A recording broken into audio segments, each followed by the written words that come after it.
Hi BookTube, and welcome to the last wrap-up video of 2024.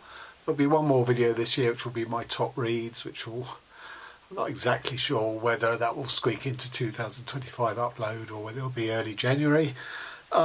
So this is only a small recent reads because I've only read 3 books.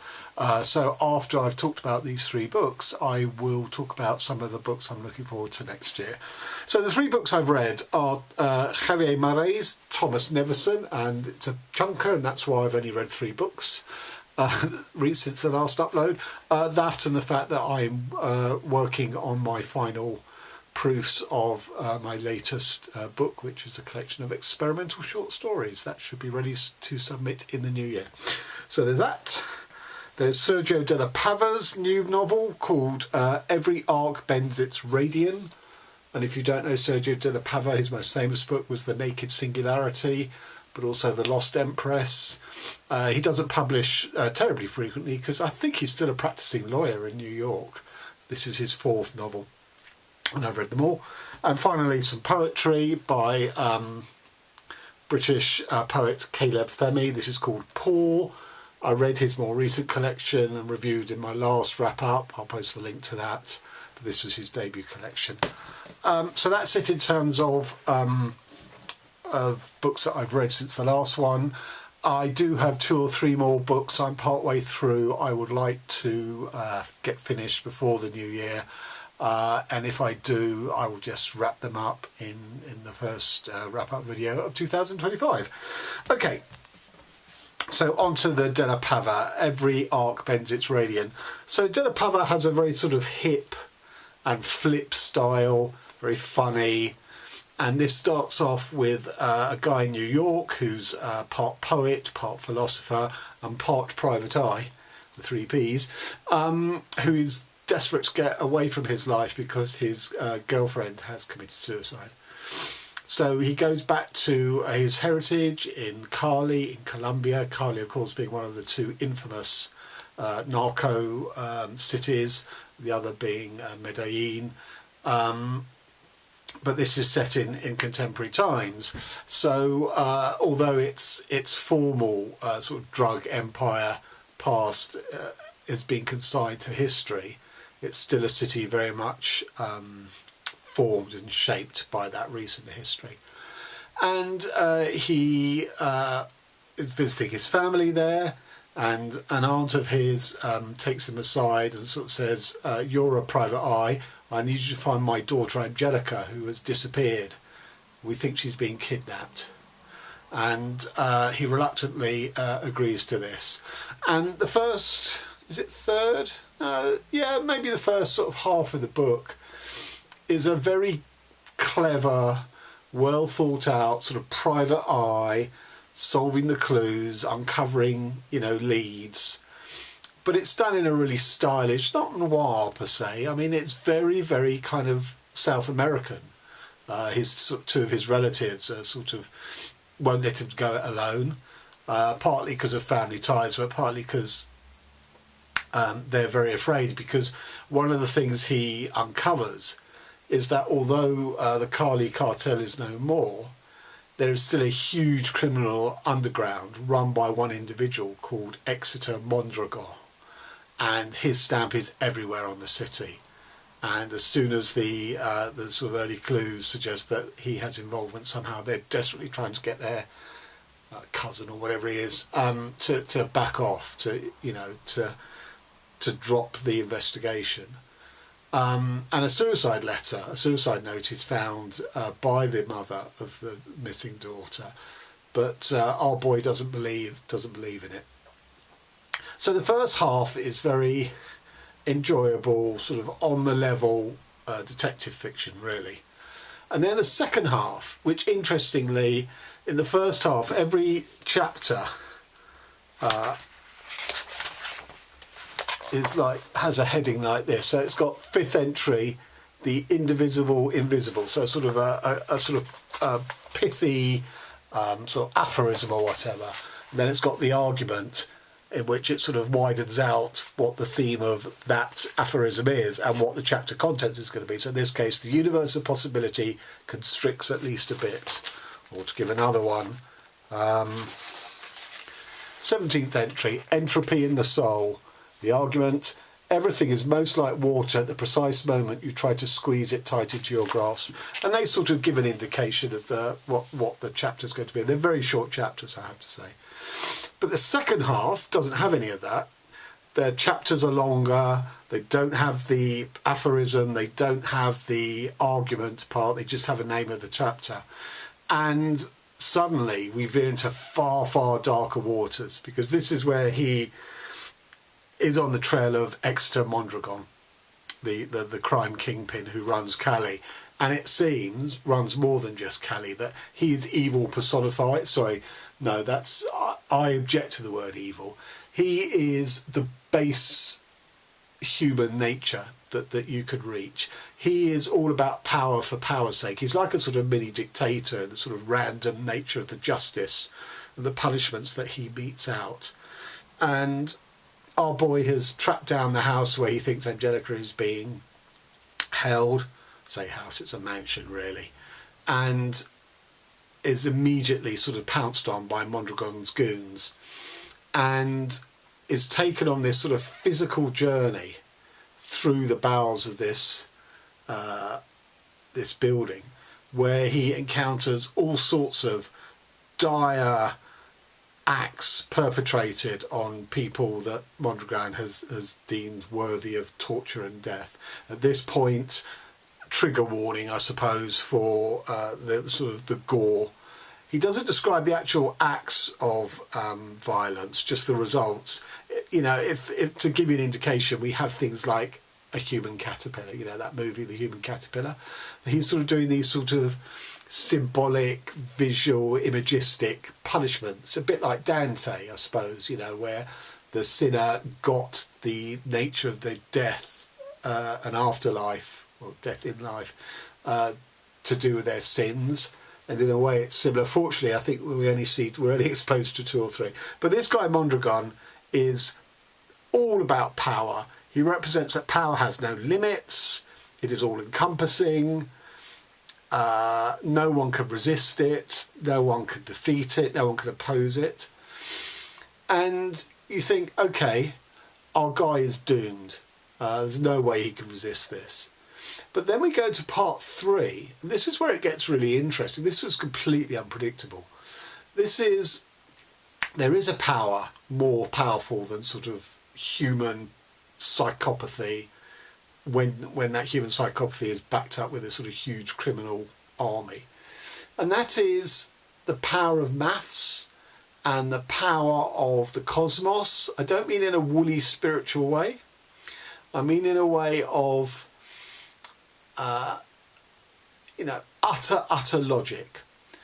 And Mondragon takes him and 20 experts down in a submersible. They're going to go into the deepest part of the Mariana Trench, and as they do, they scoop up all these sort of monstrous creatures and fish that no one has ever seen, because of the depths at which they're being scooped up, that man has never been able to get them. And this is a real sort of bestiary of teeth and claws and talons and everything.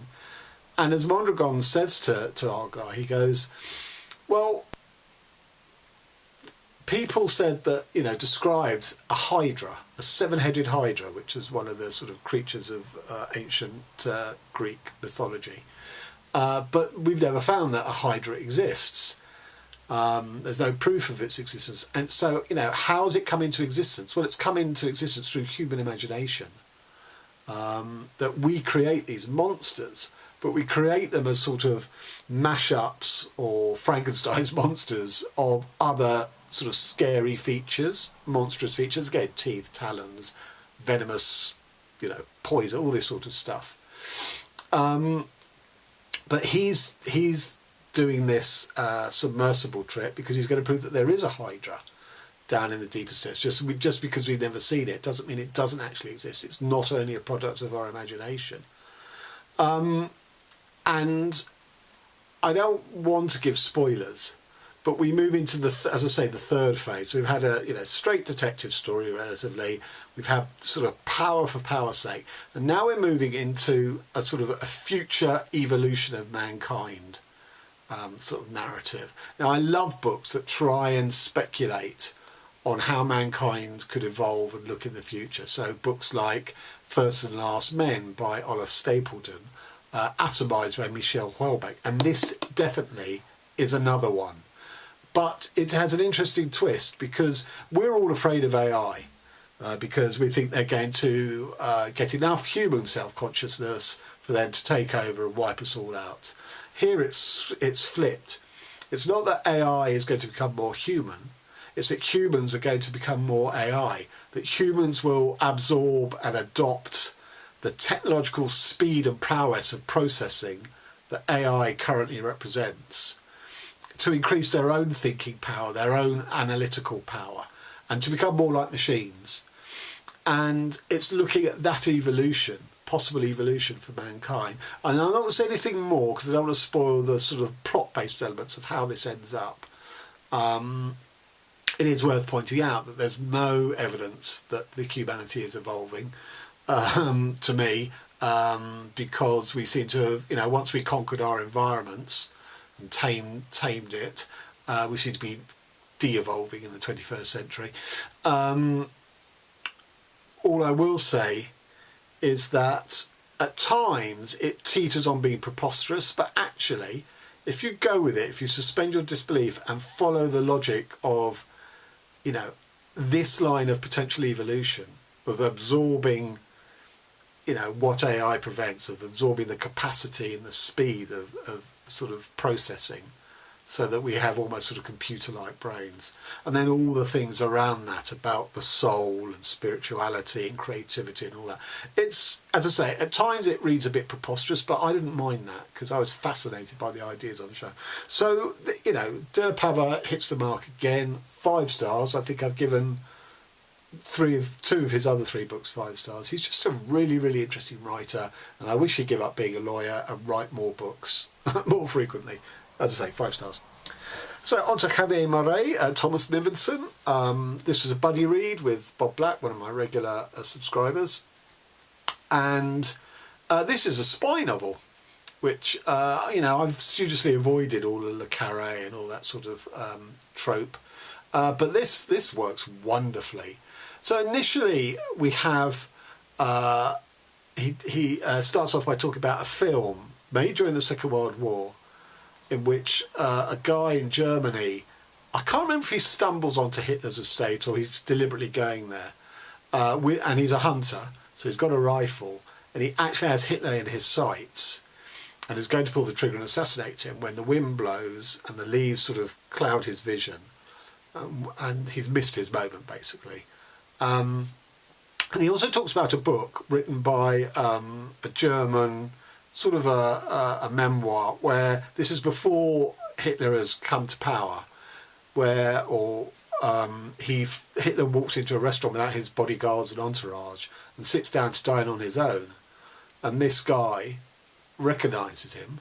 Now, he's not intended to kill him there and then, but when he casts his memory back to that moment, knowing what he knows, 10 years later or whatever, he said he would have killed him, but of course he had no idea that Hitler was going to turn out to be the dictator he was, to, reduce the world to flames and ashes. He had no idea. Had he have done that, he would have shot him. So these two things are offered up, and in a way it's a theme of the book, because a retired British spy who's half Spanish, half English, worked for MI5, MI6.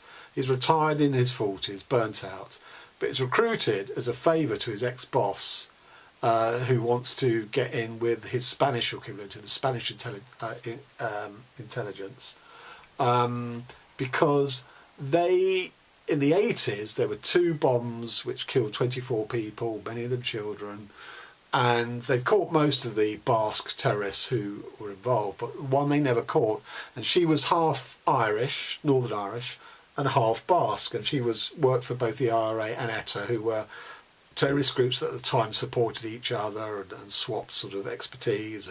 raise money for each other. But they know her name, but they've never known her identity. And the Spanish secret services have tracked down to the same town that she's there, and that she's one of 3 women, because they don't know what she looks like, they don't know which one she is. And Thomas Nevinson is brought back into it because he's an expert with languages.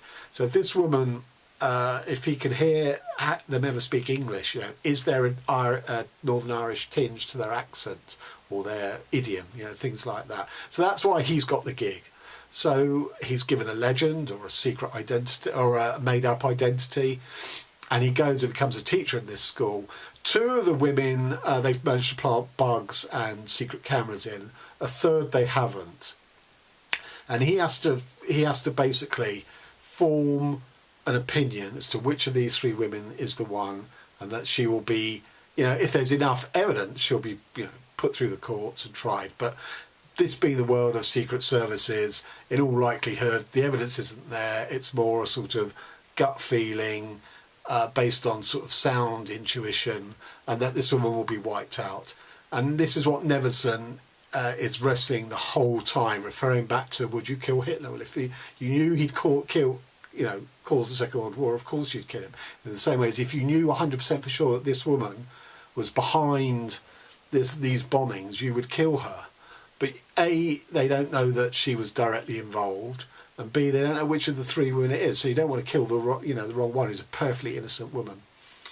And all the time, it's backwards and forwards. It's a fascinating study of Nevinson, living this false life, fleshing this false identity, all the while interacting with these 3 women. He works with one as a teacher in the school. The 3rd one he eventually is given a gig teaching her kids English. And he forms a sexual relationship with the one who doesn't have the cameras in her house. But he's unable to tell. He's so sort of embedded in the quiet, small town life there. He's so sort of at ease. He's so comfortable in this legend he's been given. He's not really able to tell which of the 3 women it is. And there's a constant sort of chess game going on with his British handler back home, who's trying to sort of get him to hurry up and to find out, and the pressure he's under. So it's that world of spies there, but then obviously it's the world of spies as he's prying on these 3 women. But it's also more than that. It reminded me of Hamlet, to be or not to be, because he knows he's going to be responsible and probably have to pull the trigger when he finds the one. But if he doesn't do that, then he's been told by his handler, in order to sort of hurry him up, that they'll just wipe out all 3, and then they know that they've got the right one, and 2 innocent women will die, which he's not prepared to stand for. So it's a really back and forth, very tense. But I say it's tense, but Marais takes his time. This is a long read. This is a slow, thoughtful read. There's repetition as he's playing over these same moral issues about killing innocent people, killing women, versus a woman who's so sort of denatured that she's happy to be responsible for bombs, killing children, all this sort of stuff. It was just so skillfully done, so wonderful. 5 stars. Irritatingly, what I didn't realise is that Nevinson is a companion book to Berta Isla, which preceded it, because Berta Isla is the true wife of Thomas Nevinson, but she knows that he's involved in stuff that he can't talk about. So it's from her this one is from her point of view, about living with someone who may or may not be being truthful. I mean, obviously they're being economical with the truth about their activities and their work. But, if you lie about certain things there, or lie by omission, what else are you lying about? So in a way I should have read this first, but I didn't. I will read this next year. But yeah, this is fabulous, 5 stars. And finally, Caleb Femi, Paul.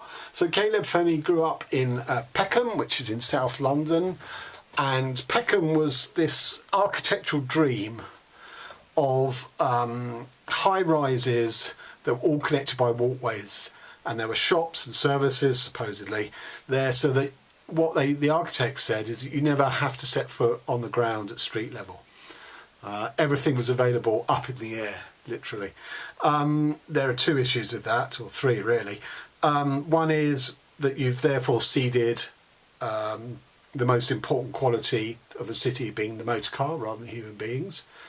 You know, the fact that people are kept away from street level means you ceded it to the car.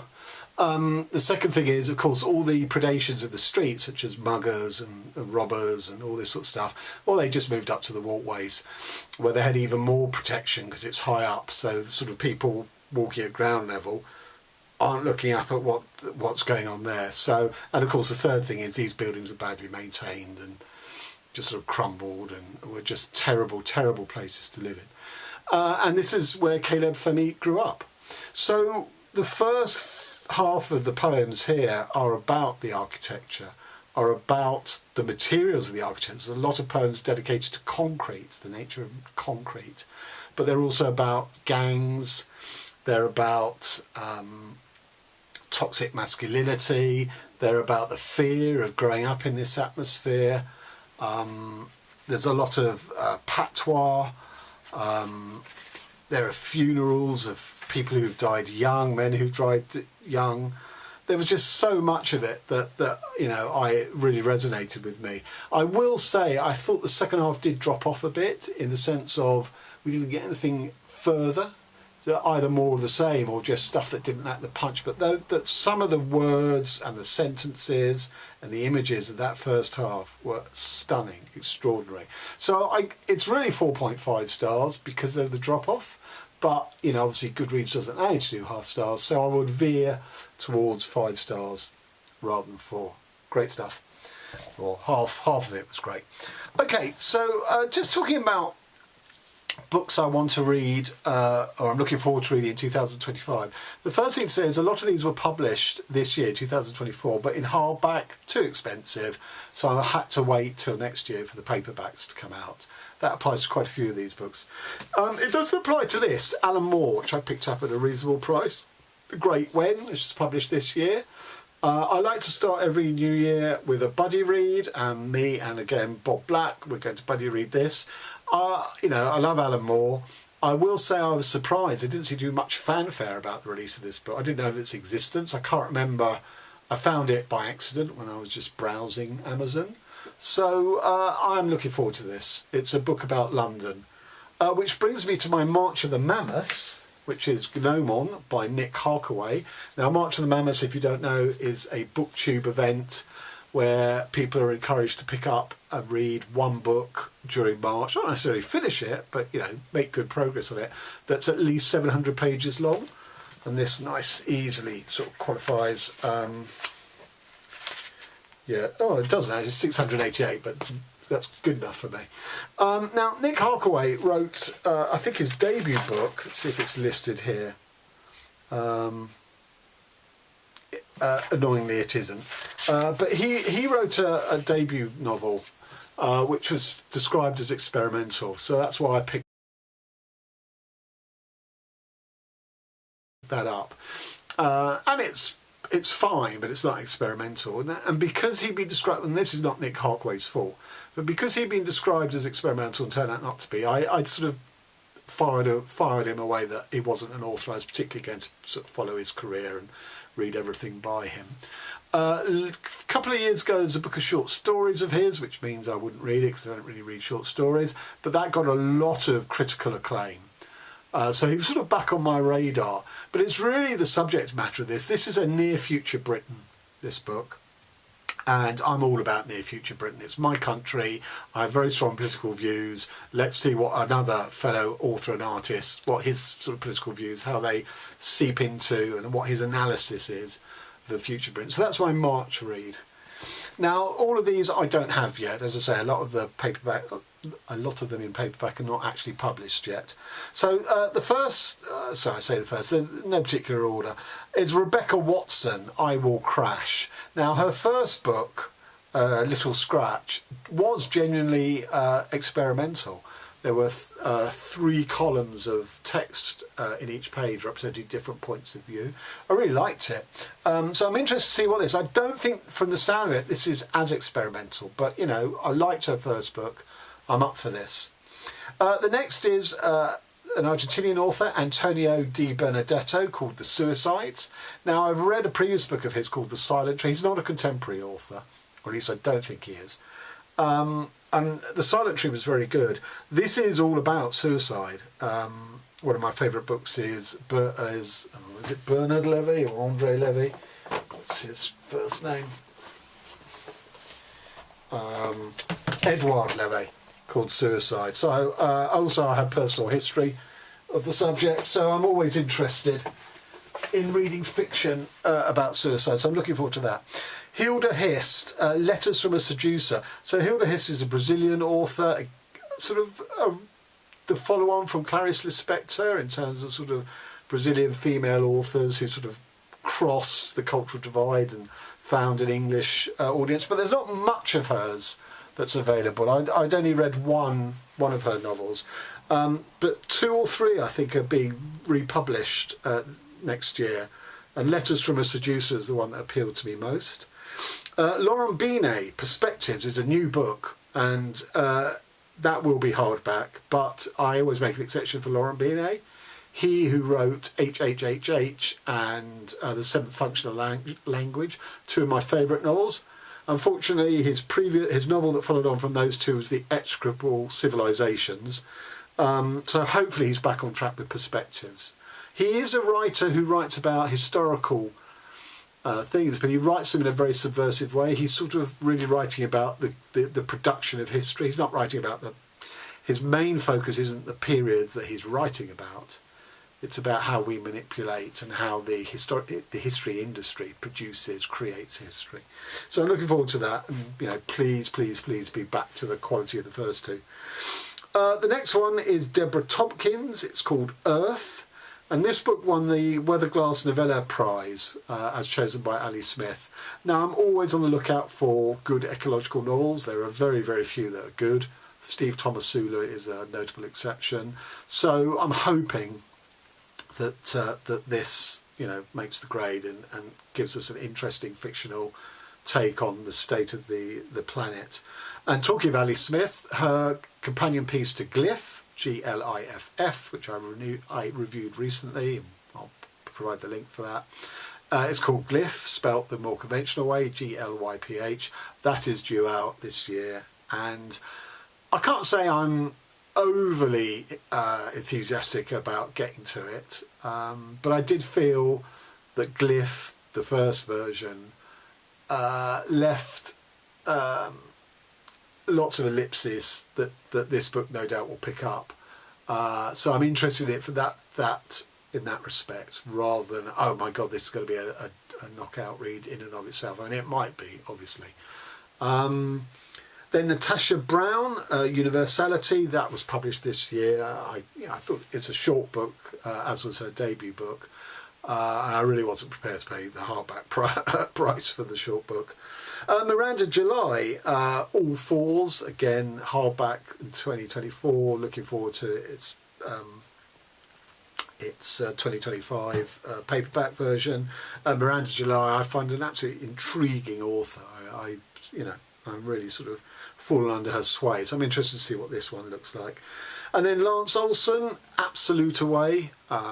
This sounds absolutely intriguing. I've read quite a few Lance Olson books in the past. They tend to be sort of fictional biographical takes of people like David Bowie, Franz Kafka, Nietzsche, the whole interwar period of German Weimar sort of culture, all the characters who are involved in that.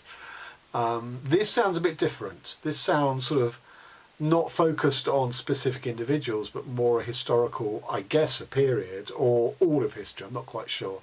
So I just got the notification that was being sent today. I mean, obviously Christmas post and all that. Probably won't get it much before the new year, but that will be one of my early reads. So I'm thinking I will start with the Alan Moore, because as I say, that's a buddy read. Then I've got a book lined up. Hang on, I'll show you which one that is. It's this. It's Greg Girk's In the Suavity of the Rock, published by Splice. Now, Splice published Hanging When He's Not There by Nicholas Jonathan Turner. They don't publish much, and they tend to publish, I don't know if this is still their model, but they would get an author to do a fiction work and then a non-fiction work. But I'm looking forward to this, and I've already communicated via Twitter to the author, to Greg Girk, that I'm looking forward to this, and I will be getting to it very soon in January. And then the third book, assuming it's arrived by then, will be Lance Olsen. Okay, Twitter, sorry, BookTube. I'm recording this on the 23rd of December, so by the time I upload it, because I won't upload it on Christmas Day, I hope you all had a good festive period. Keep an eye out for my top reads of the year, and here's to a good reading 2025. Till then, thanks very much.